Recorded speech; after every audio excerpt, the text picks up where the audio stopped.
Klientom pred uzatvorením poistenia stále posielam dotazník, ktorý mi majú vyplniť a poslať. V dotazníku sú základné údaje o pracovnej činnosti, o zárobku, o finančnej situácii, o úveroch, o rozpočte rodinnom, o rodinnej situácii, či je manželka, či majú deti a či plánujú deti, o aktuálnom zdravotnom stave, o zdravotnom stave dieťaťa. Prečo sa to klientov stále akým pýtam, je, aby som zistil aktuálnu finančnú a ekonomickú situáciu klienta a vedel na základe aj týchto informácií správne nastaviť životné poistenie.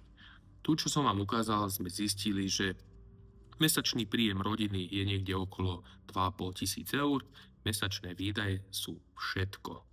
Mimo toho klient si dneska ide vyberať úver vo výške 60 tisíc eur a finančnú rezervu na 6 mesiace klient a rodina nemá.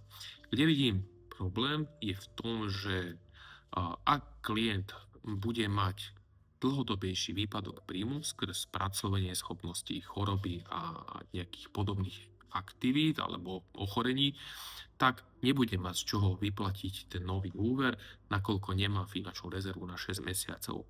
Tu presne je dôležité potom tomu klientovi navoliť do poistnej zmluvy pripoistenie pracovnej neschopnosti.